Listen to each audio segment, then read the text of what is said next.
Well, good Wednesday evening to you. How the heck is everybody? I am doing just fine and dandy. I am, of course, your host, Bill Sylvie, aka the Dungeon Delver. It's good to be here. It's good to see you. It's good to be seen by you. And joining us in just a moment will be co-host Kyle Schuant, back from his extensive tour of the Pacific Rim, or at least a few weeks off. Actually, he was here last week. He got to play a little bit of D&D, and we really enjoy those times when he can come on.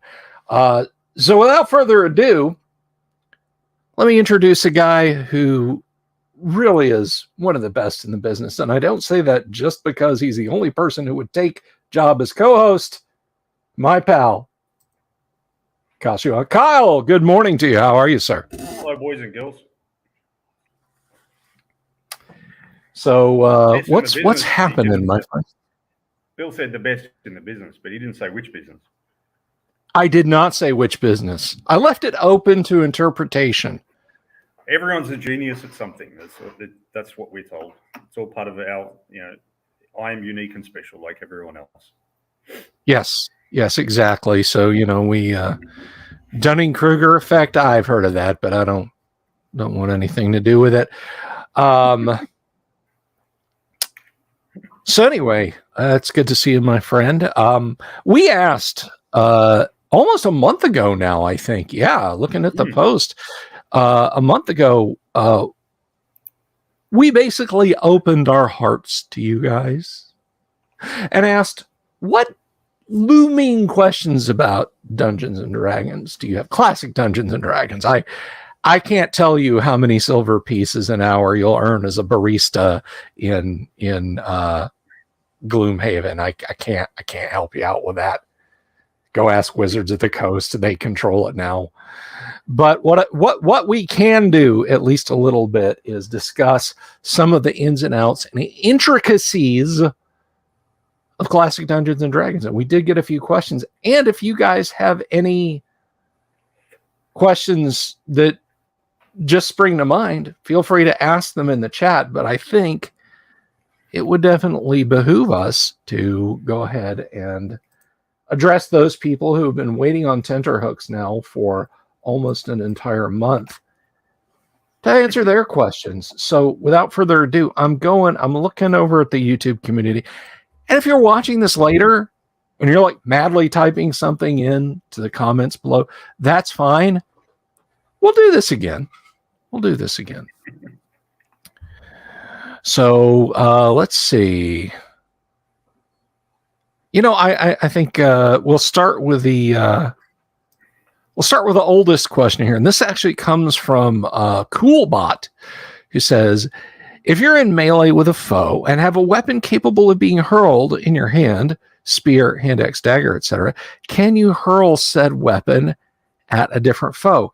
Kyle, I'm going to let you take that one. I believe the rules themselves. That's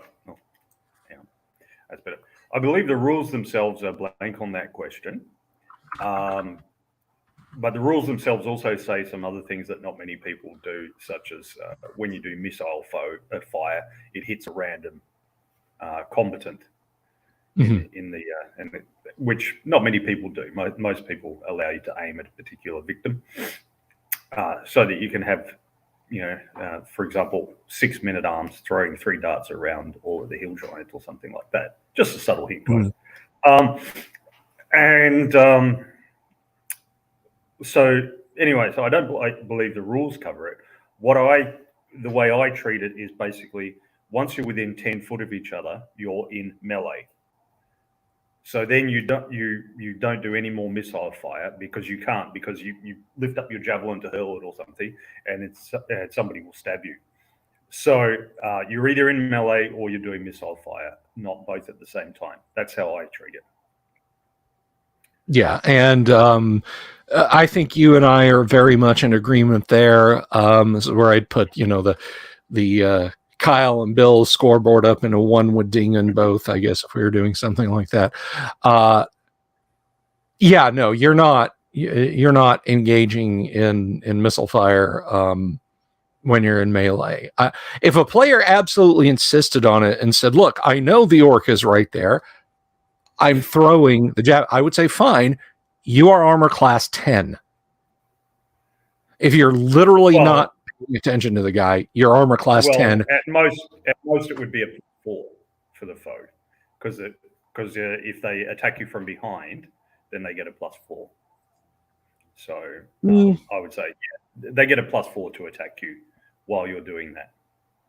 If you're really, you're more generous than I, but I think we're both at least in agreement that if a player just insisted on it, that they would get some kind of a penalty to their armor class, or their foe would get some kind of bonus to their attack at the very least. So good question. I would. My thing is less about bonuses and malices in the system, and more about what makes it simple and smooth to play. Mm-hmm. Because normally you do missile fire first, and then you do melee. So if you then reach the melee round, and this guy says, "Oh, actually, I want to do missile fire," you're then going out of order. And so things start getting confused because, well, what happened to his melee attack? And then you get someone saying, well, can't I throw a javelin and then close to melee and therefore get 2 attacks in a round, and blah, blah, blah. So it starts getting confused and messing everything up. So I'm more concerned with that than whether they get a +4, an AC 10 or whatever. Yeah. Lord Corion has a very pointed question for you. Where was replacement yesterday? Doing rather mundane things, I'm afraid. So my kids back at school, there's more things at home that have to be done. So sorry, just more mundane things. I basically have time for 1 stream a week. So, I go for the greater good, not just you guys in the game group, but our 1,000 subscribers. Yes. As the great Spock said, the needs of the many outweigh the needs of the few. Yes. Our 1,065, 67 now. I was looking earlier today. It's like one tab YouTube says 1,065, the other says 1,067. And when I refresh both tabs, the numbers stay the same. So I don't know. It's craziness. So important question from Winter Wolf. That is a fade to black. Leave that to the DM. Question. No, I believe that in the hiring table, there is actually a rate for this. So where's the hirelings? There's actually a rate for the hirelings. I'll leave that to you. Go get your copy of this. Look up the cost of hirelings of spearmen versus light infantry and masons and all the rest. I believe that the services of ladies of negotiable virtue is listed there under some title. I believe it's there. Remember, guys, and girls, they only count as heavy foot if that's your thing. Moving back to the questions that won't get us kicked off of YouTube. So Coolbot then followed up with this question. This is a sticky one. This might take us a few minutes to untie, and I mean that in a good way. I have seen tendencies listed with alignments. For example, brass dragons in the monster manuals are listed as chaotic good, neutral tendencies. Zvirsnibelin and the Fiend Foley are listed as neutral good tendencies, and Turin Deathstalker, Assassin Guild Master of the City of Greyhawk in the Greyhawk Adventures book, is listed as lawful evil, strong lawful neutral tendencies. I get what it means to have tendencies towards a certain alignment, but what impact, if any, do alignment tendencies have within the game and in judging a player character's adherence to their alignment? Okay, so I'm gonna take this one first, and I'll volley it back to Kyle. Those parenthetical notes are, of course, strictly for the dungeon master's consideration. Just plucking one out at random here, the Zvirsnibelin being neutral but with good tendencies. If you look at the virtue, the alignment of neutrality, one of neither favoring law nor chaos nor good nor evil, in their doings. You know, it's something that a Swervenebelin would very clearly consider. But their considerations are going to be colored by a tendency towards good. To go over to your example of the assassin guildmaster in the city of Greyhawk, being listed as lawful evil, strong, lawful, neutral tendencies. He's a guy that is going to stick to the deal. If you paid the Assassin's Guild to lay off of the king, then he's gonna stick to the absolute letter of what you asked him to do. Even though the evil part, it would seem like, well, he's gonna kill the good king. But there is, I would look at it as just leaning towards that alignment and then judge accordingly. Now, as to players, if you go through the monster books and you see that, a monster has a spell-like ability, but it can do this at will multiple times a day or whatever, you might note that players don't get those. They're never applied to players. I would treat this the same way. A player character is lawful good, lawful evil, chaotic good, lawful neutral, whatever. That's what they are. When they start to go gray, go to the gray areas of their alignments, the first big bump, unless you're feeling particularly generous towards them as a DM and you take them aside and say, hey, you're cruising for an alignment change, the first big bump should be, congratulations, you're one level lower and you can't speak neutral good anymore. Kyle? I just ignore it. I mean, as it is, we've got 10 different alignments. I think that's enough to flesh out the motivations of monsters and NPCs. I mean, the Myers-Briggs personality thing has only got 16. So, and that is meant to cover humans in the real world for a work of fiction and for what is just going to be, in most cases, brief encounters between players and NPCs or monsters. I think 10 different possible, series of motivations and ideals and so on are plenty. I just don't think it's necessary to go any more complex, and so I just ignore it. Fair enough. You don't color how you run your monsters a little bit with the X tendency thing? Well, no, because there are going to be other things that are more important. Because if the guy's lawful good, but with some other tendency, and the players come in and kick in the door and throw in oil at him, it doesn't really matter that he's got neutral tendencies and the PCs are all neutral. Likewise, if he's chaotic evil and the players are all lawful good, but they start off with a parley and an offer of a big chunk of gold to let them pass so they can go off and fight some other foe, I don't think it really matters that he's got neutral tendencies or whatever. So I think the circumstances of the encounter and the negotiation or conflict between the PCs and the monster or the NPC is going to be much more important than any little tendencies they have. And I would note too that the Dungeon Master's Guide gives us other things to flesh out NPCs, that they have an interest in collecting stuff, or they're personally naturally a greedy person or a lustful person or an angry person or whatever. So they've got other things to flesh out NPCs that are going to be much more important in day-to-day interactions than alignment tendencies. Alignments will be key, but the little tendencies here and there, a little shift, because like I said, there's 10 different alignments. That's enough complexity for me.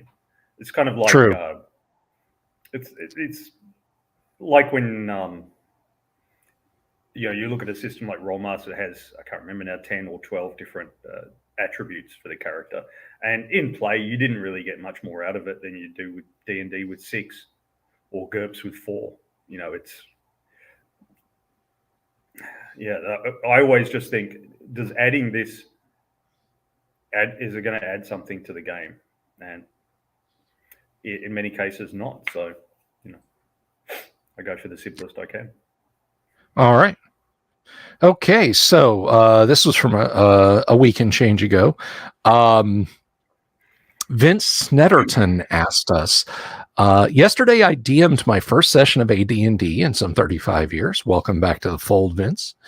So many things I have forgotten or need to unlearn from 5e. We're going to give it another shot next Saturday, but I have a mechanics question. I'll start out with one in each. So we got a lot to Vince is definitely backed the van up and is unpacking some stuff for us here. Question 1, and we'll take these one at a time. The thief wanted to search an area lightly wooded for signs of a missing person. Totally reasonable request, probably a couple 100 feet in diameter, and time was not really an issue. I did not know if there was a mechanic to do so. I ended up using the listen at door percentage. Is that a reasonable ruling, or is there a better mechanic, or is this simply DM describes what the characters find?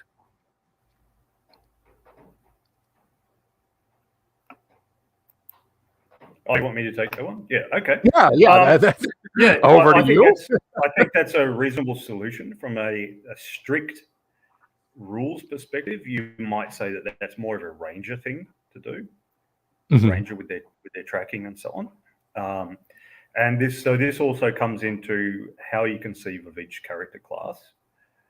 So some people, the thief is famously sometimes known as a scout rather than a thief, because a thief doesn't have to be chaotic; they just have to be not lawful. And the thief will often be kind of scouting ahead of the party. You know, they've got more chance of surprise and all that sort of stuff. And they can't really sneak terribly well if they're clanking along with the rest of the party, but on their own they can. So you've got to think, well, is that just like urban and dungeon settings that they do that, or are they doing that in forests and things as well? And if they're doing that in forests and things as well, then they're more kind of scouts. So I would lean towards letting them do that and not saying, oh, that's a ranger thing, you can't do that, especially because my games are 3d6 down the line and you just start with the core, one of the core 4, fighter, magic user, cleric, or thief. I do that just because, you know, having open game tables where anyone can come along, we need to keep it simple. So because I need to keep it simple, I have to have a kind of a broad reading of the rule, broad inclusive, where you just let them do things rather than say, no, that's the job of this other character class, which with 3d6 down the line, you have no chance in hell of actually qualifying for. And that would be a bit mean. Okay. Plus a newbie player going in with looking at things like Ranger, Paladin, Assassin and stuff, they wouldn't grasp all the things. It gets a bit complicated. Thief is about the most complicated that a complete newbie player can handle in terms of having all those different abilities rather than just I hit it with my sword, you know. Right. So I would have an inclusive view and go, yep, okay, listen at doors. There are other things you could have done just to, let me think. What else is there? You know, you could have just said that anyone can find it if they just wander around and have a look for long enough, because like if you find a campfire or something like that, so then it becomes just a pure luck thing. But in terms of thief abilities, so there's the listen at doors as well. Excuse me. Move silently or hide in shadows are other ones, because my reasoning is just if you know how to move quietly and you know how to hide, in other words, you know how to kind of camouflage yourself, you know how to look for signs of other people trying to camouflage themselves. So those could work too. And just as like find, remove traps, does find, remove traps allow you to make a trap? I say yes. Other DMs may say no, but I say yes. So yeah, so any of the thief, or not any, but most of the thief abilities could be applicable there, and you might give a bonus or a malus according to who they're looking for. So if they're looking for a thief, you might just say, was that thief, are they missing because they want to be missing? In which case, you get that NPC thief, you make a hide and shadows roll for them. And if they succeed, if that thief succeeds, then the player who's looking for them doesn't find them. If they fail, then the player who's looking for them does find them. If, on the other hand, the NPC that they're following is not a thief and or isn't trying to be hidden, you could just say, look, if you guys look around long enough, you're going to find some sign of it. You're going to find a campfire or a campsite or the shit pit or whatever that they, because they were staying there overnight. I hope that makes sense. No, it makes sense. I'm of two minds. First is to go with you and just say, yes, if we're sitting at an event, especially in an event, you don't want to hit somebody over the head with a rule book when you're trying to get them interested in D&D or they're coming back to the fold after a long time. If somebody said, hey, can I use my thieving abilities in this way? At an event, sure. Absolutely. At my home campaign table where it's all the classes, all the possibilities, 46 drop lowest arranged to taste, there I'm inclined to say no, that's a ranger thing. So for me, it would depend on circumstance. Otherwise, with what you're saying, Kyle, I'm in agreement. So Vince has a follow-up to that and says, another idea of the thief, once again, one I thought reasonable, was the group would fasten a rope across a trail 2 feet off the ground in the hopes that a pursuing ogre would not see it and trip over it. The concept was fine, the execution one they had time for, but I had no idea how to roll perception for the ogre. Is there a mechanic to figure out if the ogre sees the rope? They're dumb and not blind. The thief did not tie the rope off to the trees on either side of the trail. The other party members did. I rolled it as a 50-50 proposition, and the ogre saw it when I made the roll. Is there a better way to do this for a DM? Thieves can set simple traps as easily as they can detect traps. If you want to put it all on the thief, if the thief had tied the rope off, I would have simply made the chance for the thief to successfully disguise the rope equal to their chance to locate a trap or disarm a trap. But given that the party tied it off, I think your 50-50 shot for the ogre to spot it or not is probably more than fair. What do you think, Kyle? Yeah. Well, I would say if he's directing them if the thief is directing them where to tie it, then it's pretty much the same. Just a find, remove trap thing. And then whether or not the ogre spots it, it would be exactly the same as whether or not a player spotted a trap in a dungeon. So if you would normally get a saving throw, he gets a saving throw. If you would normally not, then he doesn't. But if he's chasing them, he's charging along, then I wouldn't give him a saving throw, and he just trips and falls over.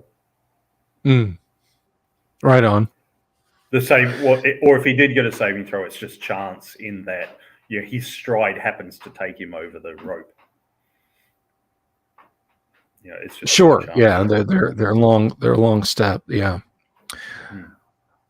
So question number 3 from Vince, who unfortunately he messaged me on Discord. He said, I can't be there tonight. I'll have to watch it later. Sorry, Vince. You're here in spirit, definitely. You're fueling some great conversation. Let's see. So Vince says, for question number 3, and you get to field this one first, Kyle. So good luck. Say the PCs are a group of 3 called A, B, and C. They run across an ogre and 3 orcs. Both sides roll for initiative. Party goes first, and they decide to go as written in order A, B, and C. Next combat round, the party loses initiative. Do the party members still go in that same order? Is it set in stone for the rest of the fight? I know these things can get really messy when ranged weapons and ranged spells usually go before melee weapons. Well, AD&D is famous for its rather confused initiative rules. There are so many different rules in the various books, and most of them contradict each other.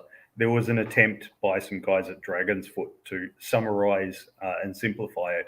It was called Addict, and it was 12 pages, 12 A4 pages.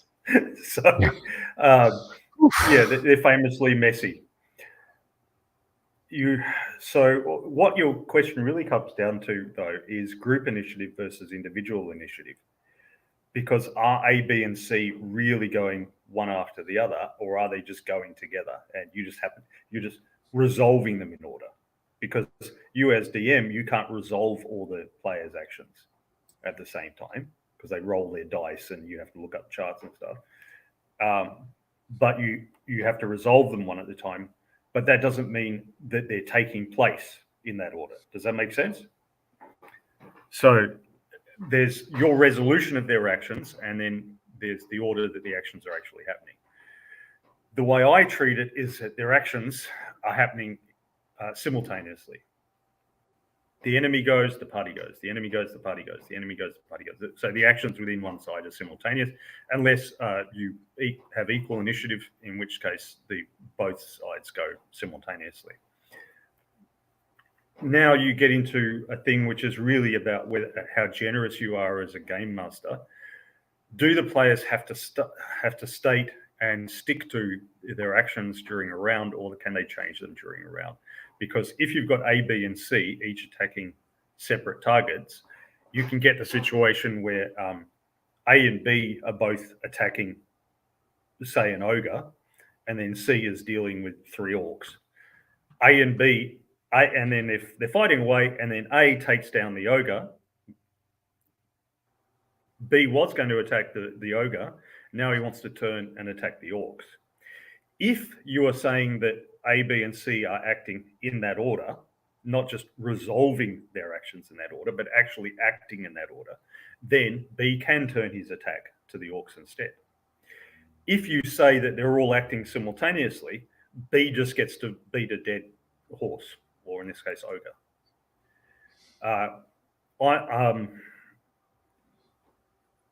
When I'm doing the open game table, I'll tend to do the first one because it's more generous to the players and it makes it easier for them to win fights.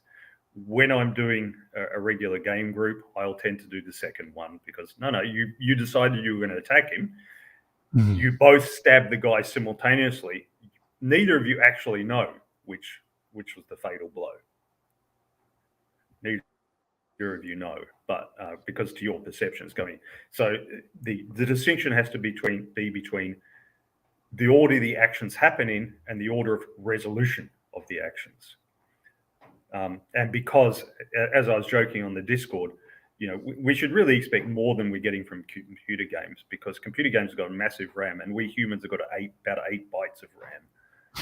Because we hear the thing, we roll the dice, we look up the chart, and so on. It's a slow process, so we can really only deal with one. As game master, I can really only deal with one player's actions at a time, but they're still happening simultaneously. Now, on the other hand, if you want to say that they do actually occur in order, then you start questioning, maybe I need to have individual initiative.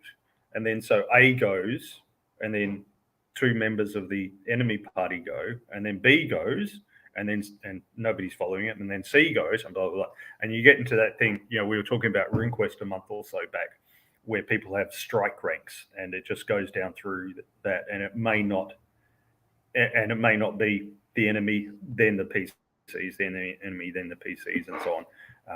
But it may be all back and forth across like that. And that starts to get more complicated. And again, I err on the side of simplicity. So yeah, A, B, and C resolve their actions in that order, but their actions are occurring simultaneously. unless of course they're doing different things like spell casting, or somebody's doing missile fire and somebody else is doing melee and so on. And you bring up an interesting point about spell casting. This is my take on it. In a minute melee round, if A, B, and C are all in melee, and A hews the ogre down, there is ample time in that full minute for B and C to turn their attention to the orcs and melee them. What there is not ample time for them to do is say, well, wait a second. Can I get in my pack? Because now that the ogre's down and he's not a preeminent threat and the orcs are over there, can I get in my pack and get out a flask of oil and hurl it instead? Well, no. No, you can't.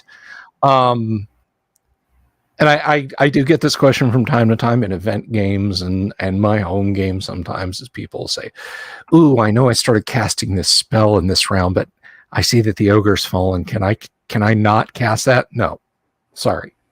Your lightning bolt goes zipping off down the dungeon hall over the falling body of the ogre, what have you.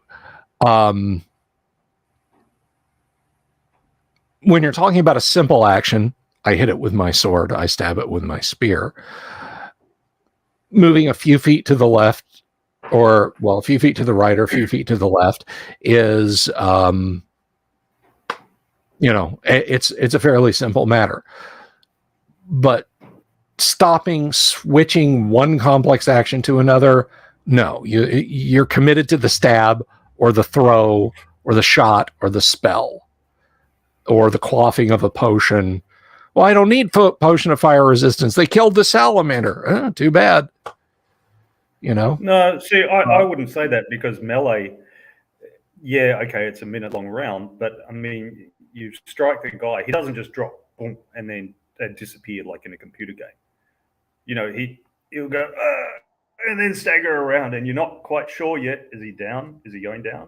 Okay, he's going down, but is he going to stab me from his knees and all that? Because it's, remember that we're abstracting a lot of back and forth and so on, and there will be moments where he actually, rolls on his back and then gets back up again and all the rest.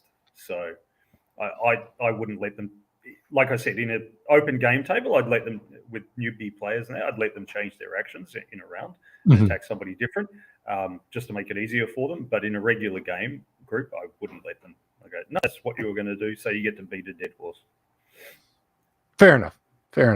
So Tonka Todd has a good question here, and I like this one a bit.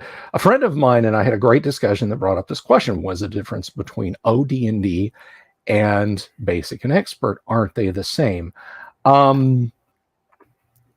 Very much yes, and very much no. Original Dungeons and Dragons, if you're talking about the white box set or the wood grain set, if you're one of those lucky folks, and all of the supplements, actually tends more towards an AD&D style if you throw in all of the supplements, because you got demons, devils, major artifacts, psionics, the paladin class, the ranger class. You've got a host of monsters that do not appear in basic and expert to handle that old chestnut about alignment again. Gary started talking about alignment tendencies back in OD&D, saying, Storm Giant's chaotic, but they're good, as opposed to, a demon, which is chaotic, but they're evil. So original D&D, just by the 3 books, doesn't have that degree of granularity, and is more like basic and expert, which sticks to a much leaner catalog of monsters and a much simpler view of alignment. And basic and expert, of course, keep the tradition, for lack of a better term, of dwarves having their own XP table and halflings having their own XP table. But it still borrows some from OD&D because we have the thief class appearing in basic and expert. So without me going over and grabbing books and putting up screenshots and doing a word for word comparison, I think there's your 10,000 foot view. They are like, but unlike. If you embrace the entirety of OD&D to mean everything published between January of 1974 and I think July of 1976, including the Strategic Review and early issues of Dragon Magazine, you functionally have Advanced Dungeons and Dragons, not Basic Expert. If you mean OD&D, the 3 books, then yeah, that's kind of close to Basic Expert. Any thoughts on that, Kyle? No, that's my understanding. I just thought that Basic and Expert were a bit better presented for newbies, and they show the evolution of D&D being something derived from war games to being something in its own right. Because like OD&D required the use of chainmail to do combat, for example, and the whole tone of it is very much kind of obviously assumes that you've got a background in wargaming and you're going around with your figurines and you've got a basic understanding of tactics and the weight of a pack and all that sort of stuff. Whereas your basic was obviously aimed at complete newbies, and it was very distinctly its own thing with role playing. I mean, it had, for example, that little choose your own adventure style thing to introduce each of the rules, where you're the strength 17 fighter who goes into the dungeon, and you meet the cleric, and Bargle the wizard kills the cleric, and you're like, kill Bargle. And you win some treasure. So it introduces you to the rules that way. So that made a hell of a lot of sense to me as a kid, because my introduction to role-playing games was choose your own adventure and fighting fantasy stuff. So, piece 23 says, okay, you come to a fork in the road. If you take the left-hand road, go to page 23. If you take the right-hand road, go to page 46. And then you'd go there and you'd see what was what. And if you died, you went back to the beginning. And you eventually went through and successfully completed the adventure. And sometimes there was numerous successful ends to the adventure. So having that kind of choose your own adventure style thing as an intro to basic, it meant that like a kid, an 8 or 10-year-old kid sitting there on their own reading the thing could figure out what the game was about and what was happening. Whereas your piles of charts and that, I mean, as much as we love AD&D, a newbie looking at that who's never done role-playing games before is going to struggle a bit with that, because the guts of it is pretty simple, but there's still a lot of pages. So sure. So I think that was one of the key differences to presentation and friendliness to newbies. Yeah, definitely. I mean, my AD&D experience when I was a kid, and I've said this before, I didn't have a player's handbook. I had the Dungeon Master's Guide, Monster Manual, later a copy of Deities and Demigods, and Monster Manual 2. For handling player stuff, I had Basic and Expert D&D edited by Tom Moldvay and Dave Cook, and I had to hammer a hexagonal peg into a pentagonal hole many times to make that work, but make it work I did. But there's definitely a simpler presentation given in Basic and Expert. But I think it's different courses for different horses. Michael Connor says, you make dying monsters sound like Paul Rubens at the end of Buffy the Vampire Slayer. Arg, arg, arg, arg, arg. Well, that's about the level of acting you get at most game tables. Yeah. Luther says, rather cynically, quoting Tim Kask, it all started going bad with the publishing of AD&D. Here comes the rules lawyers, nitpickers, the homegrown experts. The fun started to leach away in months. Yeah, I think that's bullshit, Tim Kask and Luther, because I have played dozens of role-playing games over the decades, and every game table I've been at has had rules lawyers, nitpickers, and homegrown experts. Every single one. Everything from Rhesus, Fate, the simplest game systems, up to GURPS and Rollmaster. Everything. It makes no difference whatsoever. It's a personality type. Forget about Maya Briggs. There's a personality type that just will try to find a loophole in the rules and drive a cavalry division through it. It's just who isn't there in the spirit of fun, but is just in the spirit of poking holes in things. I mean, you must have gone to a movie at some point with somebody who just sits there going, "Oh, that's stupid," because whether it be a drama movie or a comedy or a war movie or whatever, Well, actually, the Stuka 2.7 only came in after August 1943, so it couldn't have been present at Stalingrad, and you could tell by the 35-degree curve on the wings instead of the 37.6-degree curve on the wing. There's always dickheads like that who are there not to actually just get immersed and enjoy the thing, but who are going to want to pick holes in it and nitpick. And the rules in that regard are irrelevant, because if it's light rules, they'll complain about the lack of rules for things, And the answer is go and write your own damn rules. And that's how we got RuneQuest and all the rest.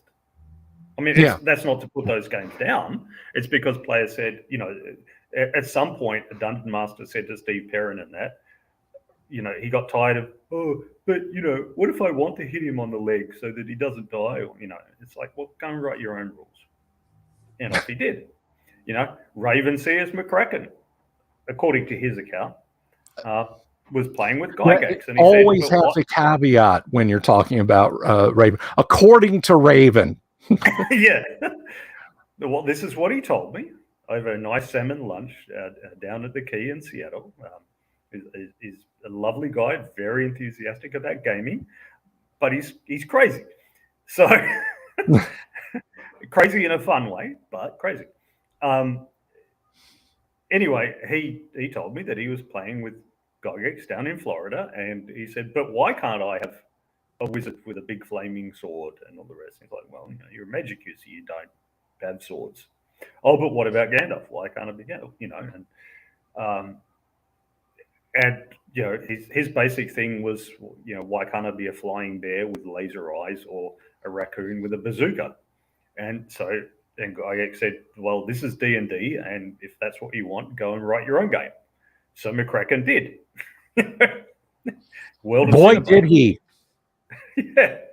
World of Cinema. So, that's also how we got RuneQuest and GURPS and that. There were people who felt that they could do it better.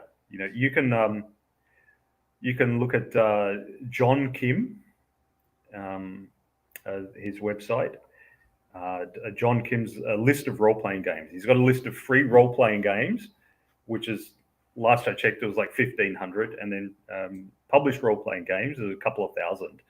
So there are literally thousands of role-playing games out there, thousands of instances of people going, I think I could do this better. I know, because I've done a few of them myself. And, most of them just fizzle away. But the same's true of any piece of writing. It doesn't mean it's not got some worth. So, yeah, I don't think it's the fault of D&D at all, of AD&D. I think if AD&D had never been written, the rules lawyers, nitpicks, and homegrown experts would have picked on OD&D's lack of rules for things. They would have picked holes in chainmail, just as there are people who pick holes in Star Wars or in the Christopher Reeve Superman movie, or David Attenborough talking about orangutans or something. Yeah, there's or a beautiful sunset. There are people who pick holes in a beautiful sunset. Go, oh, this is a bit maudlin and mopey, isn't it? You know. So fuck them. Yeah. I don't worry about those guys. I take the same point of view, and let me tell you something. I've seen a few issues. Unfortunately, I don't really have much more than the occasional scan of a page or something like that. But Avalon Hill, who I kind of think it's bitterly ironic that eventually they got swallowed by Hasbro, who own Wizards of the Coast, which owns the D&D IP now. But Avalon Hill was the 800-pound gorilla in the 1960s and early 1970s for tabletop war games that weren't pure miniature, Napoleonics, sandbox style games. Chit and Hex games were almost exclusively the purview of Avalon Hill Games. And they published a newsletter called The General, and they took letters. And I got to tell you something, the rules lawyering did not happen at the birth of AD&D. All right. There were people complaining about Stalingrad and Kriegspiel and Panzer Grenadier and Oil Baron and just insert game that they did. There were people griping about it. Well, why can mobile infantry only see 5 miles in Starship Troopers? They have powered armor. They should be able to see to see hundreds of kilometers and get radar updates and everything. Why if I have a sergeant in my Japanese platoon and advanced squad leader, don't I get a +2 on my attack dice? Shouldn't he be leading a bonsai charge against enemies? Isn't that where?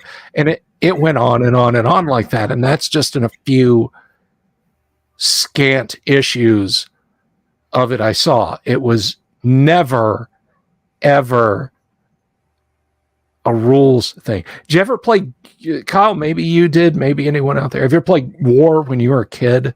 You get the sticks and Yeah, I'm not dead. I'm only wounded. Yeah, exactly. You didn't get me. You shot the tree next to me. Well, no, it's going to happen. I don't care what rule system you've got. Let me tell you something. This is true facts. This is history. You can look this up. This is not fake news. At UCLA campus, there were two gangs of OD&D players in the 70s. Gang A interpreted questions of the rules in a certain way, and Gang B interpreted questions in the rules another way. And by all accounts, they were openly hostile to each other. Now, I don't think it ever got into physical violence because I just can't picture a bunch of pocket protector nerds with HP 79 calculators in their antique car print nylon shirt pocket coming to fisticuffs. But they really didn't like each other, and that was simple old OD&D. I think whatever the system, someone's going to try to game the system. I was talking a little bit, I think it was with Doomsword in the Discord, about, because we've got a federal election coming up here in Australia in late May. And well, this is not to get political, but this is just to talk about systems. And people will try to game the system, whatever that is. And during every election, part of the discourse about it is that there's somebody who's found a new way to game the system.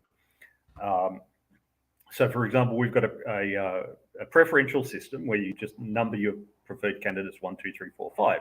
So what will happen is that, say you've got 3 candidates. So Bill stands up, Kyle stands up, and Luther stands up. First preferences. 1, Bill gets 35. Kyle gets 40. And the other 25 go to Luther. Well, Luther is eliminated because he's got the least votes. But Bill and Kyle still don't have more than half the vote. They've only got 35 and 40. So what do we do? Okay, well, we get Luther. The people who voted for Luther, who did they put second? So their votes then get allocated. And it may be that of them, so that Bill, who just got 35, and Kyle, who got 40, it brings Bill over the line and he ends up winning. So the idea is it acts like an instant runoff thing. So if we started with 3 candidates and then eliminated the third candidate, the one who got the least, and then got people to vote again, but only the ones who voted for the loser get to vote again, we do that. People, of course, will try to game the system. So this is why there's a random. So obviously there's an advantage of being at the top, because that couple of % of people who just don't care who they vote for go 1, 2, 3, 4 in order. So there's an advantage of being at the top. So there's a strict process around a random draw so that it's not the same guy who keeps getting put in at the top. Okay, that's fairly straightforward. That's the lower house and the local electorate. But the Senate is a bit more complicated because we elect 6 at a half Senate election or 12 at a full for each state. So they spread them, so it gets spread out. They talk about a quota. And usually the first 3 or 4 aren't that big a deal because it's the major parties and they get like 40% of the vote or something like that. But then what happens with the last little bit, where you've got a whole bunch of parties that get 2 or 1 or 0.5% of the vote or something. So what they do is they look at their preferences to each other. And so it ends up going down to the 28th or the 30th preference. And we've got this guy called Glenn Drury. For the last 10 years, he's made money as what they call the preference whisperer. And what he does is he finds all these minor parties that get half or 2% of the vote, and he gets them to direct preferences to each other so that altogether it'll add up to somebody getting a quota. Now, he can't tell you who will get up. Out of all those guys who get 0.5 or 2%, he can't tell you which one's going to get up. But he says, look, one of you will. If we direct the preferences right, instead of a major party getting it, one of the minor parties will get it, the Animal Justice Party or something. So we had this funny instance in 2010, I think it was. This guy got up and he was from the Motoring Enthusiasts Party. It was a party to promote 4-wheel driving in national parks. That's all it was. And the guy was an unemployed lumber worker from out in Gippsland, and he had all these videos of himself on YouTube, like throwing poo at kangaroos and stuff, or throwing kangaroo poo at him, between him and his mates. And nobody was more surprised at his being elected than he was. So he got there up there. So this is a political system, and people have gamed it.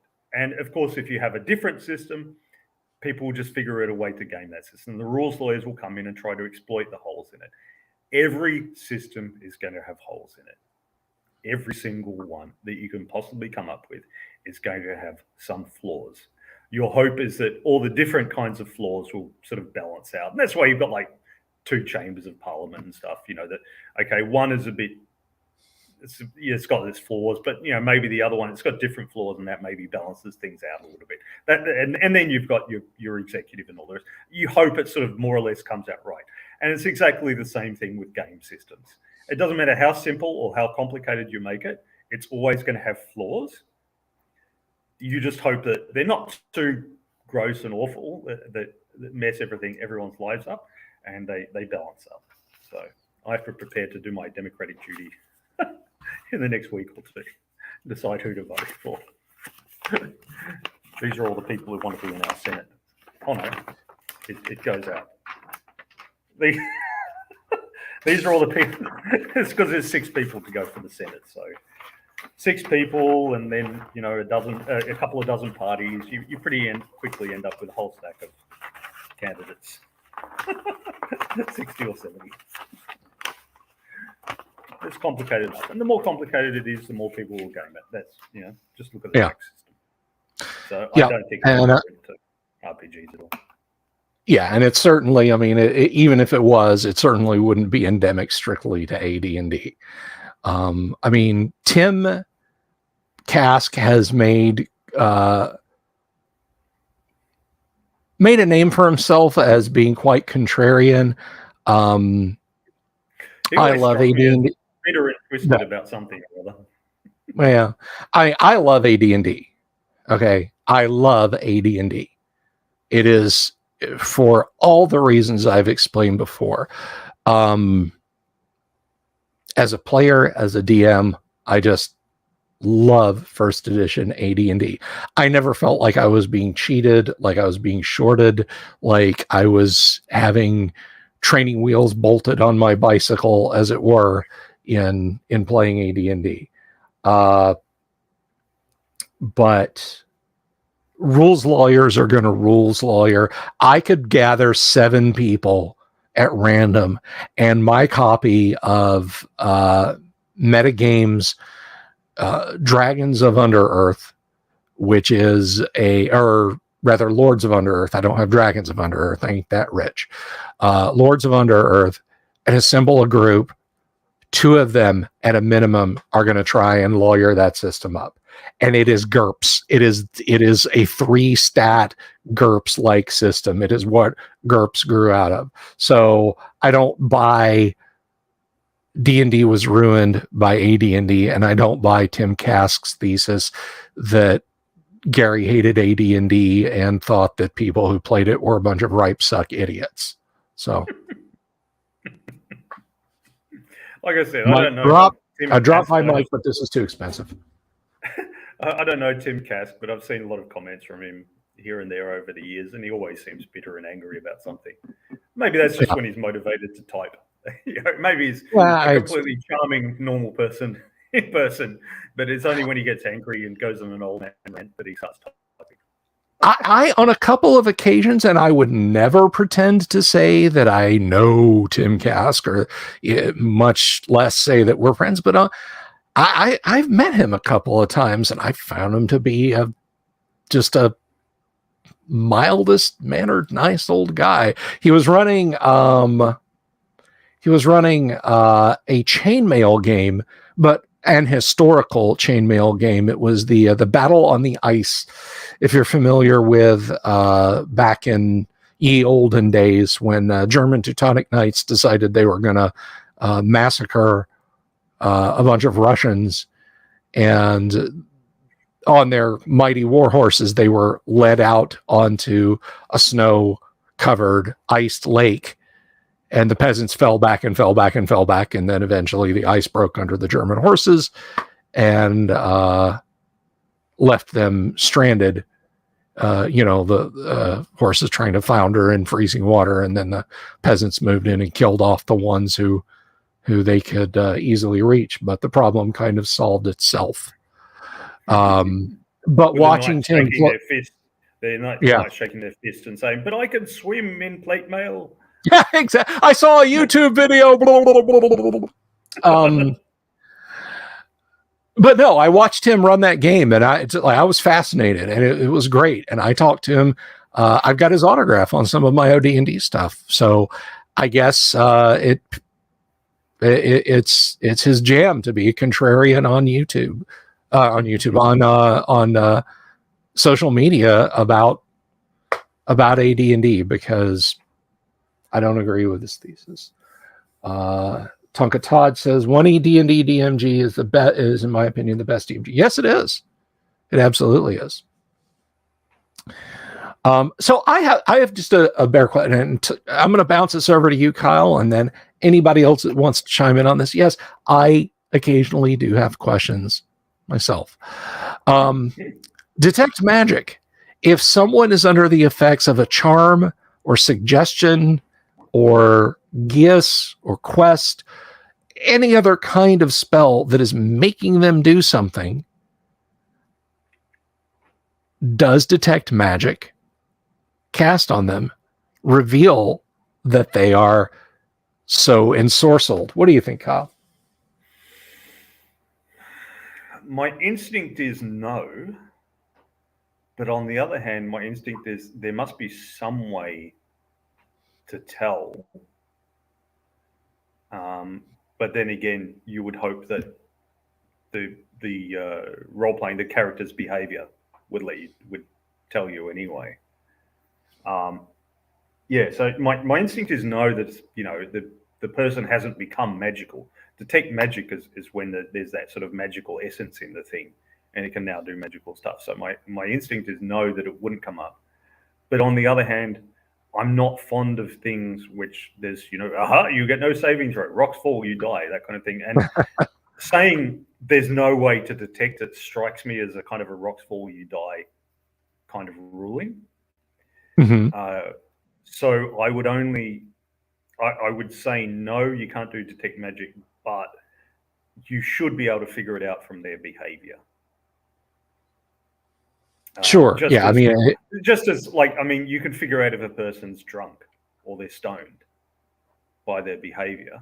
If they're under the influence of something external to themselves, which is now in their system, you can tell their behavior is not, particularly if you know the person, and their behavior is odd and strange. Likewise, if the person's under the effect of a charm or a juice or something, then their behavior is going to be strange. You should be able to tell. Mm-hmm. And I think the answer lies in the rules themselves, because there is a specific second level cleric spell, Detect Charm. It is not Detect Magic, but there is Detect Charm specifically. So it would seem to me that no, you do not make someone magical by dint of casting certain spells on them. Now, if someone were trying to pass themselves off as, say, a dwarf, they're wearing some padded clothes and the magic user cast Shrink on them, I think that's a magical effect that might show up if the dwarfs had something that could cast Detect Magic. But given that we have a specific spell for Detect Charm, and there are other spells too, Detect Lie, Divination, ESP, spells like that can all kind of pick those things apart.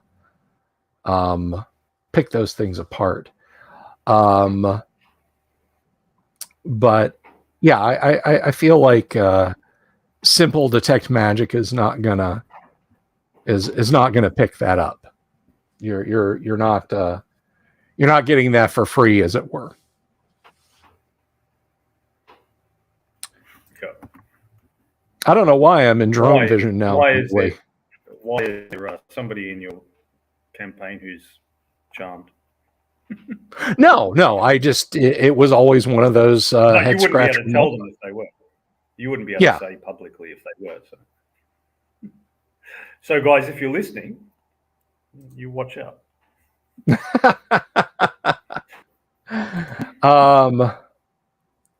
Yeah, somebody, I think it was probably Luther Pendragon, who was like setting me up for a drone strike, and then he lost his lock on me. And Luther says, if you can dispel the effect, then some magic must linger there to keep the charm in place. Thus, it should be detectable. It is detectable, but not simply with Detect Magic. Detect Charm is what you want. So that is yes, but no, but yes.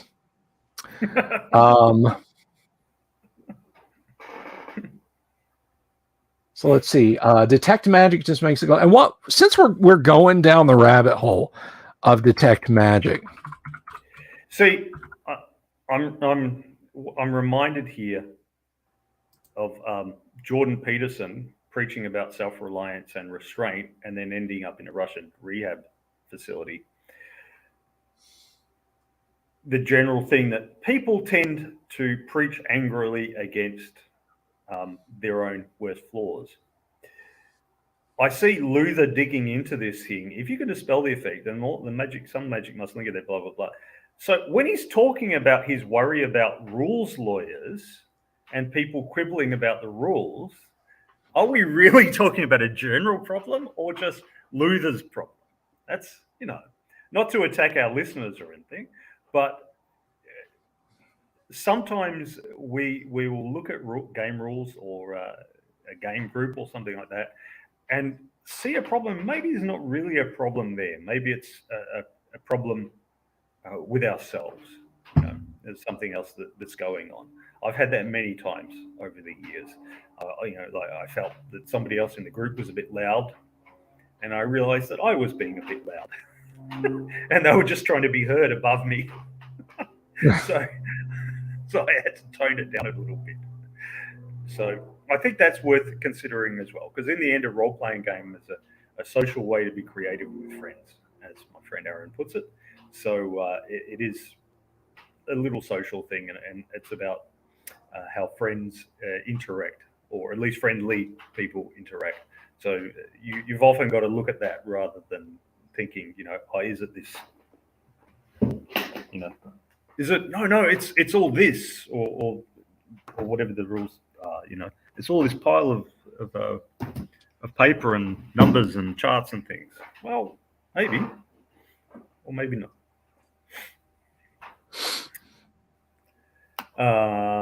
So Jack asks, so if you're charmed, you're not radiating magic, that would be detected by detect magic, but being under magical influence suggests there must be some aura of some sort floating around. Yeah, which is what comes up from the detect charm. Just so. The charmed aura. So I was just glancing over detect magic. It doesn't really say what, and that's where you can have fun with stuff like magic mouth. We were talking about the D3 series. There's a lich, one of the few number encounters in D1, actually. I said D3, I'm at the D series. There's a lich who has covered every square inch of his crypt with magic mouth spells. They don't talk, ever, but they're on the wall. If your party goes in and casts detect magic, everything's going to radiate magic. Everything in the crypt. That lich was a rules lawyer.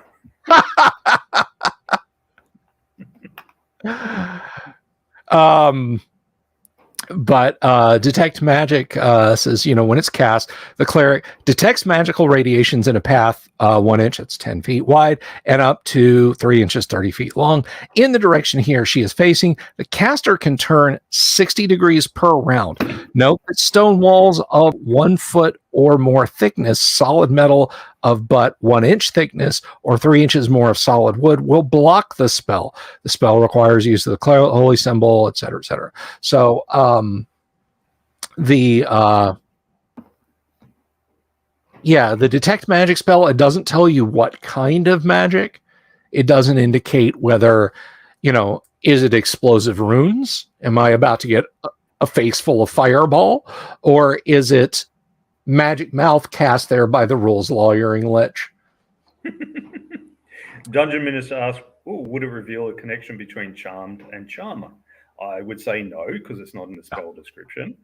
But that's pretty easy to do, because you just ask the person you're casting it on, who do you think is your best friend in the whole world? Yeah. And they go, it's Thulsa Doom. He's my best friend. Because he is the wellspring from which I flow.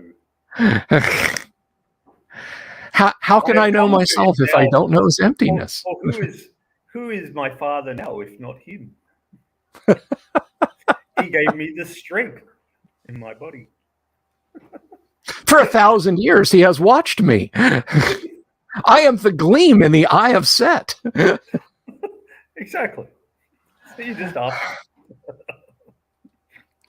God, can you imagine modern Thulsa Doom cultists in Los Angeles handing out flyers like Scientologists? I can imagine it very well, actually. Come inside our Serpent Tower for a free audit.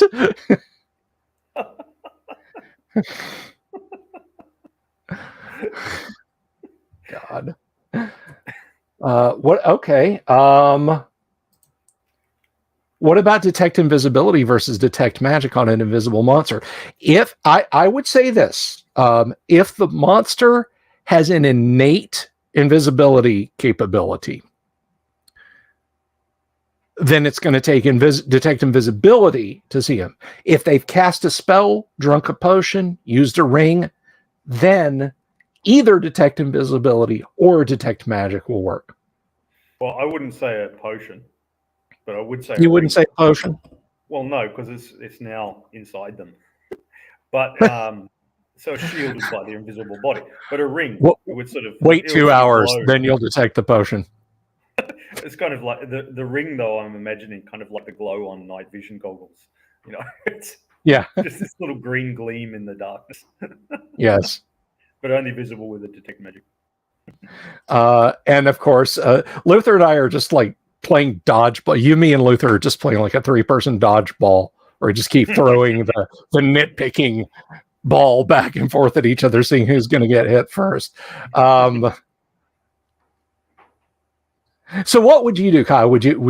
How would you roll the detect invisibility versus detect magic on an invisible monster? Well, it's just as you said. If it's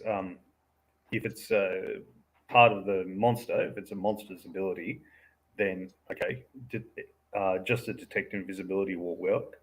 If it's a potion or something, then just the detect invisibility will work. And if it's a magical item that it bears, either detect invisibility or detect magic will work. Because you can detect magic works on invisible items. Okay. Luther says, Tim Kaska's on my side of the court. You have my condolences. Now, you talk about rules. I always thought this was like the most hilarious thing in the world, and it's just it's proof that you can rules lawyer anything. If you really get into the greebly crap that's in the back half of Unearthed Arcana and allow like yeah, I know, to make the sign of the cross, keep that away. Somebody made this is like ages ago. I can't remember if it was on EN World, or it may have been so old it was like a Usenet post, but it was titled Feather Me Yon Elder Thing, and it described how getting like 4 rounds of surprise with a ranger of at like 9th level who was double specialized in bows or something like that. But basically it allowed them to shoot an average of like 366 points of damage. This led to D&D 3.5. Yeah. Then to step it up a bit, there was somebody making a post of it, the peasant railgun.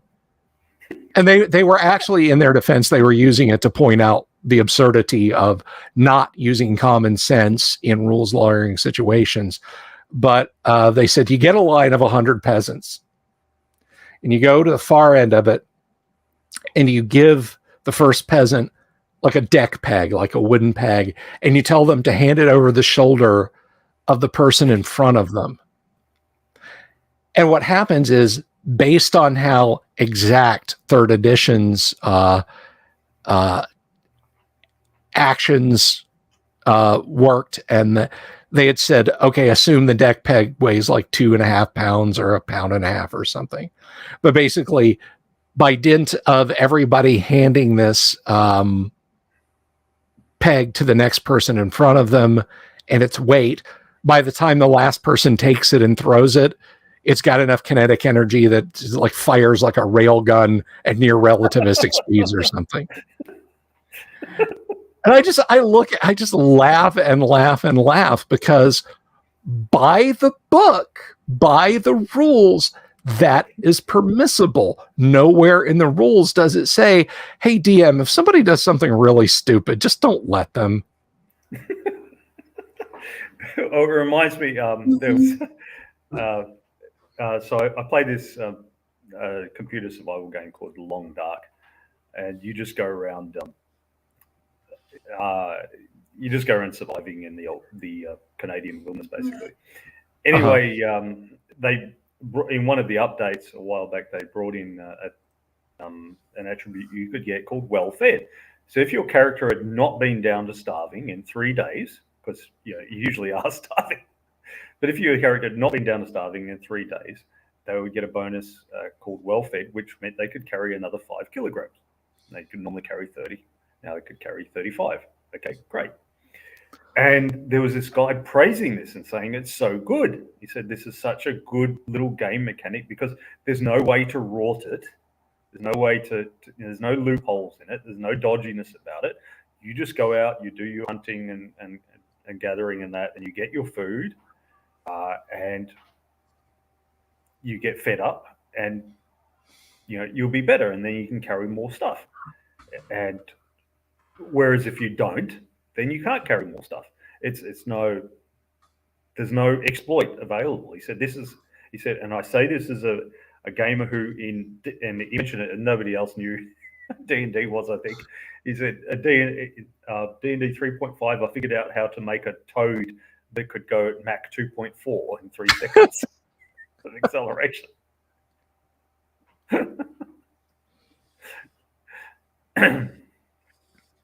Yes, that is how you get hit with the book, Awig. Yes, exactly so. A toad going to Mach 2. That is... My God. How much damage does he do when he collides with someone? Yeah, it's exactly. The sonic boom deafened everyone in the radius. How much damage does a sonic boom do in 3.5? What about 5e? What? No, there's no... Obviously, the game's incomplete then.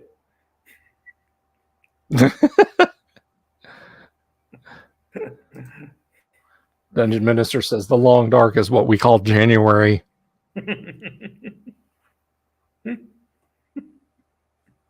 People give me flack about Florida and, lol, Florida man and stuff. I just send them pictures of me, cutting the lawn because I have to in January because there's a little town that's kind of considered like the gateway from Georgia to Florida called Valdosta.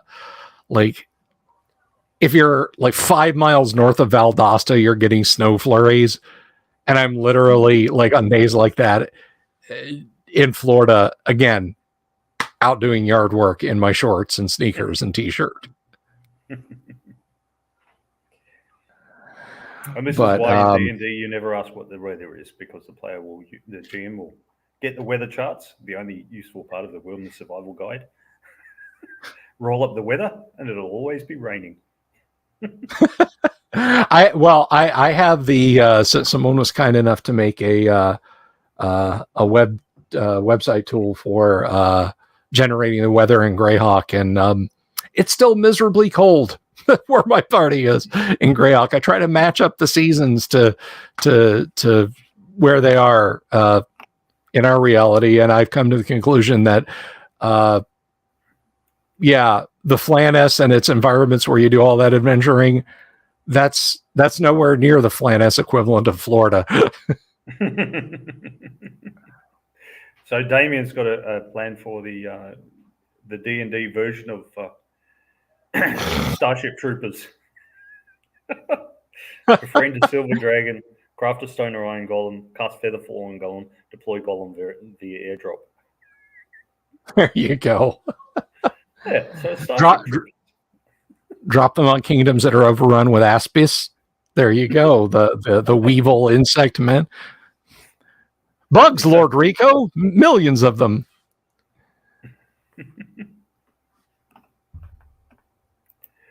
Corian says, people are missing a big issue. D&D's physics is Aristotelian, not modern. You can't make a peasant railgun because all these real-world rules aren't real. So you're saying that in the real world you can make a peasant railgun? That's a little distressing, and also I now want to meet 100 of my neighbors and ask them to do something. I think Kyle, if I accelerated something Elon from your Musk's new plan to reach Mars, is just going to line up 100 unemployed workers? Yes, or maybe 1,000. So everybody just hand the space capsule to the person in front of you. Damn it, the aim just have them stand on a ramp. So the aim is off. Damn it, we're going to Jupiter instead. Oh well.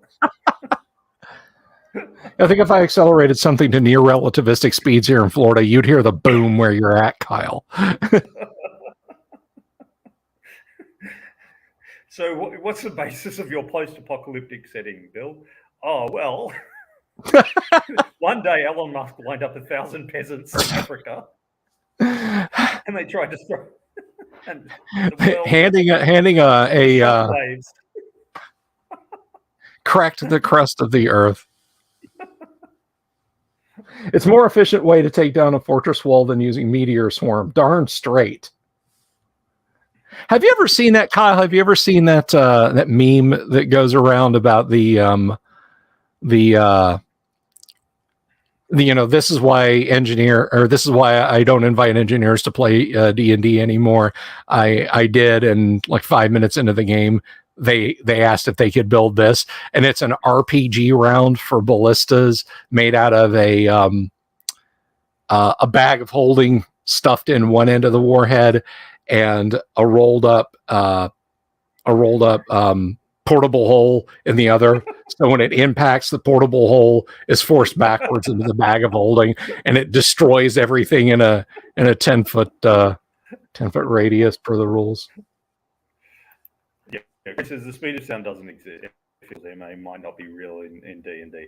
Yeah, just ordinary physics isn't real. Like conservation of energy and all the energy of lightning and that. Where the hell does that come from? Yeah. If it comes from his life force, he's dead. His life energy. But I mean, even in sci-fi movies like Matrix, conservation of energy doesn't exist. That's why humans can be batteries. It's like we don't worry about that. It's just assume the ridiculousness is reasonable and roll with it. Florida man launches beer can to Mars. Now you're thinking, Dungeon Minister. There you go. I mean, hey, Canadian Gerald Bull, what if we bolt 2 Iowa cannons together and fire a bullet through that? Poor Jerry. No, I was going to mention, the Aristotelian physics versus not. When push comes to shove and players are like, why can't I put some bat guano and charcoal and saltpeter together and put a bit of burning moss down there and make a cannon out of bamboo and a shard of crystal? I just go back to the meme of Dungeon Master from the D&D cartoon. He's just kind of doing this. He's got bolts of energy coming up out of his hands, and the caption is, "It's magic. I ain't got to explain anything." Or just, cool. While you're mining in sulfur, some orcs come along and cut you to pieces. Yeah. Or that. While you're doing that will take time for you. You can do that, but it will take time. And while you're doing that, everyone else is going out adventuring and leveling up. So you just sit over there in a corner while the rest of us play. Yeah, the guy will eventually give up and start playing. What is it? Like if you want an alchemist to create a potion, it's like 2 months and 100 gold pieces a week or something insane like that. So do you want to be that guy? Of course, another. Well, I would say yes, you can make it. However, it does. If it strikes, it does 3d6 damage, and it does 1d6 damage to everyone in the splash range, the fragmentation range. So you could spend months making a grenade, or you could just buy some oil. Yeah. But I mean, I don't think it's unreasonable just to say, look, gunpowder doesn't work in my fantasy setting. Consider this: a really bright child of 12 or 13 years old with a few weeks of instruction in an AD&D setting can violate every law of physics as 20th century or 21st century humans understand them. Conservation of motion, out the door. Thermodynamics, forget about it. Never heard of it. Yeah. And that's cantrips. That's not even like, wish and fireball and meteor swarm. That's just cantrips. Like, how did you make that bee appear? Oh, I just thought about it and it appeared. From where? From nowhere. It just appeared. No. That bee is made of matter. Matter doesn't just appear somewhere. It has to have been somewhere, and then nope, it just appeared. And then watch every major physicist from our world go completely bonkers trying to figure that out, Yeah, well, look, so the in-game explanation for me, why there isn't gunpowder and things like that, is it doesn't do anything that magic doesn't already do, and better. And then the role-playing explanation is exactly the same as I've talked about with Traveller when I had those two guys who were arguing about orbital mechanics. And I said, that is an interesting question. How will your characters go about finding out the answer? Because the characters didn't have many skills in orbital mechanics and astrophysics or anything like that. He was, it's like a fighter and blah, blah, blah. So, okay, how's your character going to go about finding out the answer? Why aren't muskets more widespread in this world? Well, how's your character going to go about finding out the answer? Oh, I'm going to make some. Okay, this is what you need to do. This is how much time it will take. Remember, you've only got one character that you're playing here at this game table. While your character is doing that, you can watch everyone else play. While your character's off examining orbital mechanics, you can watch everyone else play. So it's up to you. Are you going to go and do that, or are you going to join in? No. Then you don't have to explain all the madness of your game world, and you can make it be as mad as you want. Because in the end, they're there because they want to play. Exactly so. Exactly so. There's just, if you get players who are insistent about gunpowder and that sort of thing, and you need something, like you don't want to just wave your hands and say no. Grab your Dungeon Master's Guide and use 6 guns and sorcery. Oh, what do you mean a cannon with grape shot only does 3 to 12 damage? That's what it does. That's by the book. Mm-hmm. And if they go crazy and want to go the other direction with high tech, remember the high tech supplement for AD&D is Gamma World. Look at what some of the stuff in Gamma World can do. Watch our live stream on Friday nights and listen to the amounts of damages we talk about laser rifles and laser pistols doing, and torque grenades that you just cease to exist if you get hit by a torque grenade. Not a save versus spells, save versus wands. You just don't anymore. So if players really desperately want high tech, be it gunpowder or even higher tech in the game, you've got options, Dungeon Masters. Yeah. So Luther makes a fair comment. Great disaster waiting happen. Note after all magic items are found, not made by the PCs. Pretty sure that's a quote from the GMG. You can make it otherwise, but then it's a different game. So Ars Magica was a game where it revolved around the mages, and they lived together in a covenant, a sort of a convent or monastery for wizards. And each player would have 3 characters. So they'd have the mage's character and then a character called a companion. So it was a non-magical person, like a knight or a herbalist or something like that, and or a thief or whatever. And then they called them the Groks, basically the peasants who run the place and make sure that everyone's fed. Mm-hmm. And that includes men-at-arms and things as well. And most of the things that the mages did that weren't adventures took a season. So they'd spend a season studying some particular aspect of magic, or a season trying to work on a magical item. And something simple like a potion, they might be able to make a few doses in 3 months. Something more complicated like a magical sword might take them a couple of years. But if that's what they wanted to do, then they could do that. But the expectation was basically, say you have 5 players, you're going to have 5 mages or magi, and 4 of them will be doing study stuff while another one goes out on adventures, and the other 4 players take their companions. And take some frogs and so on. They go off and have their adventures. So the other 4 are back at the Covenant doing their thing, and then they come back from the adventure, and then they heal and all the rest of the season. Then that magus, having accumulated all these magical stuff or his books or whatever that he can study, he goes and studies, and then one of the other 4 goes out on adventures in the next season. That was kind of the expectation. They called it troop play because you had a bunch of characters, and you were doing kind of the Covenant as a whole rather than just your own individual character. The Covenant itself was like a character in that it had stats and it changed over time, and all the rest was like a little castle or something, or cave or whatever. So you can toss out their different assumptions and ideas, and it leads to a very different kind of game. I wouldn't suggest trying to do that with D&D, with first edition D&D.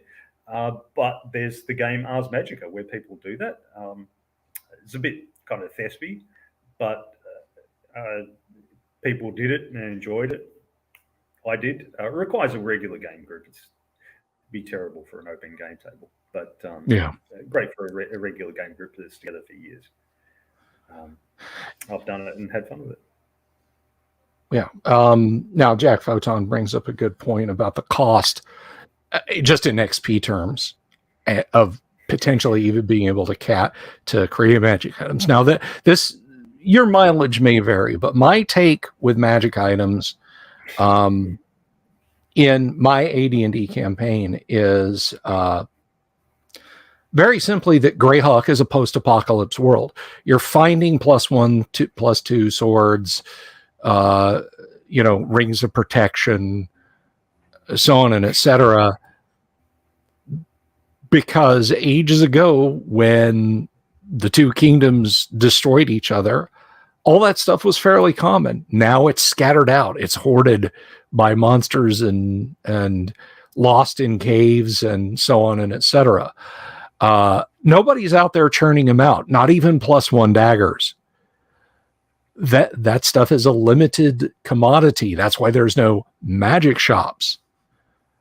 A +1 dagger or +2 dagger, or heaven forfend, a +3 sword. And I'm not one of those DMs who'll go through and I'll roll up treasures. Oh no, that's too much magic, and just pick it out and dispose of it like I never rolled it.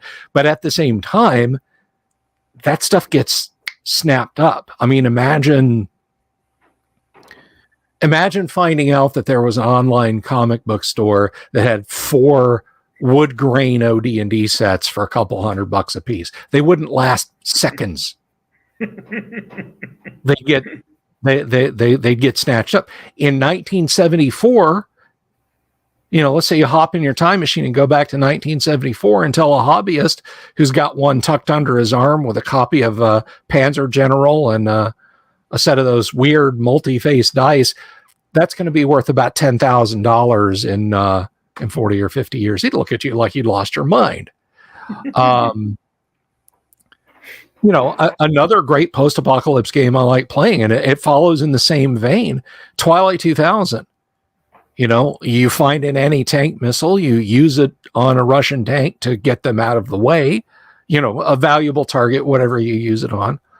Look, Raytheon is a glowing crater back in the United States.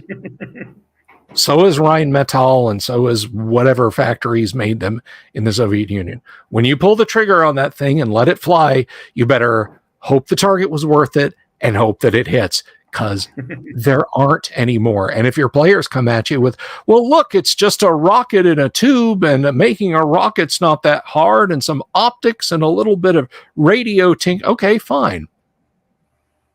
Spend 2 or 3 years trying to scavenge together the parts to make one crude guided anti-tank weapon, because I got some news for you. Japan's not sending out shipments of microchips anymore. So you're absolutely right, Luther. No boom. Okay. Spending months making a magic item, that's just a completely different affair, then we're going to go save the virgin dragon from the rampaging princess that suits AD&D so very, very well.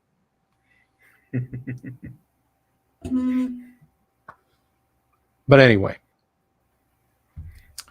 so like Shannara, Michael Connor says, yeah, I know the big reveal in Shannara is that it's, you're reading a fantasy novel and then, 2/3 of the way through, it was Earth all along. You maniacs, you blew it up. But I guess you could do that. You could run a game kind of like that where, you find out the reason Lake Superior and the lake, the near dive look so much alike was it really is Lake Superior, and so on, etc. If you wanted to go that route. The PA games can be fun too, but that's oddly enough. And mark this down, snip this video, download a copy and save it.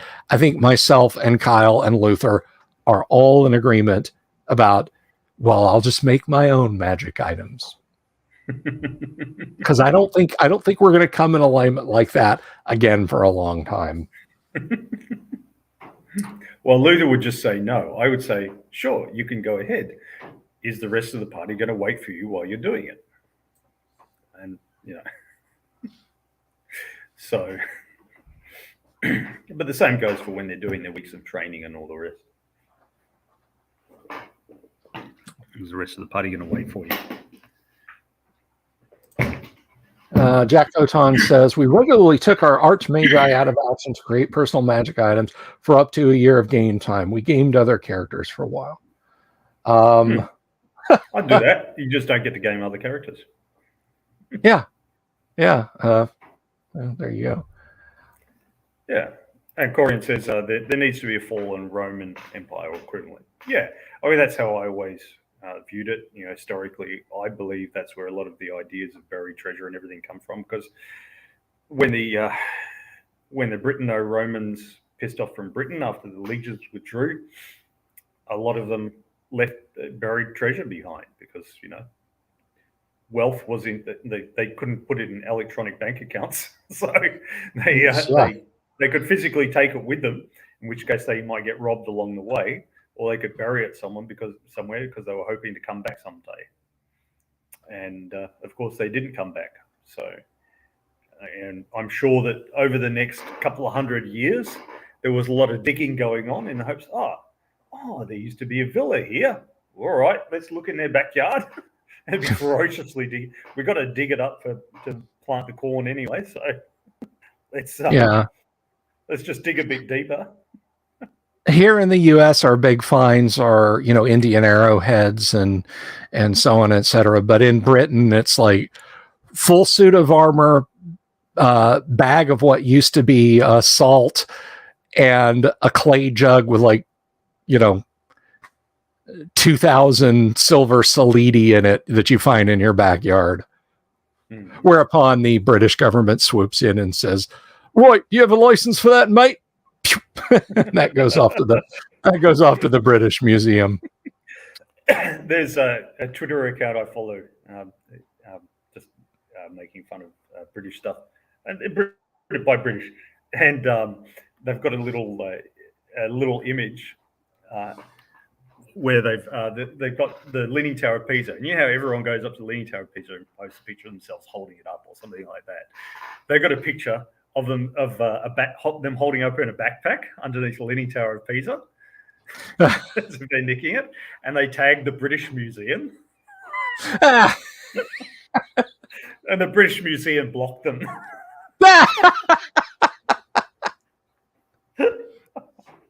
That's funny. That's good stuff. That's good stuff. I think that's the note we should end on. The British Museum stealing treasure. The British Museum. Think of the British Museum as a party of adventurers. Adventurers. I will say that I'm going to close on this. Even the Lord of the Rings is a post-apocalypse setting. You had Numenor destroyed. Nobody knows how to make seeing stones anymore. The elves made the rings, but they're not telling anybody about it.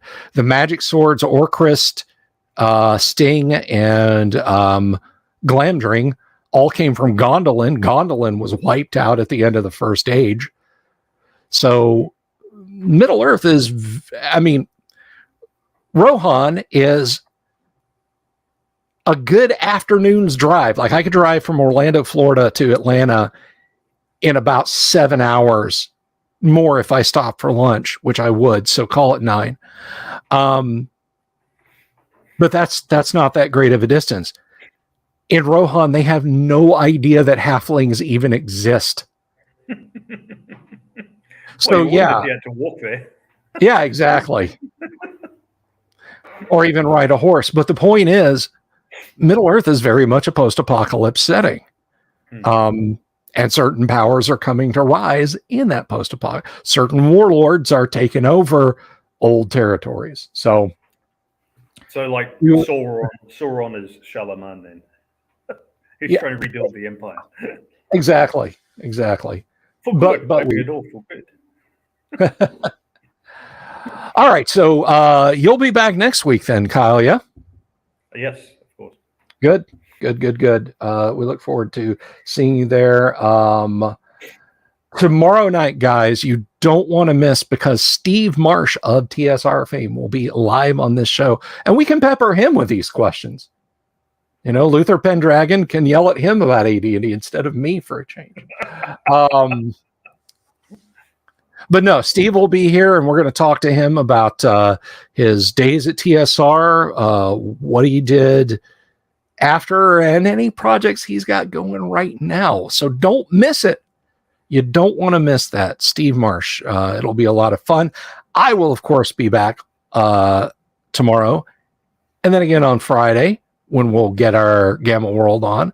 And then Saturday, I'm just going to put my feet up and drink a cold beer, because I don't stream on Saturdays.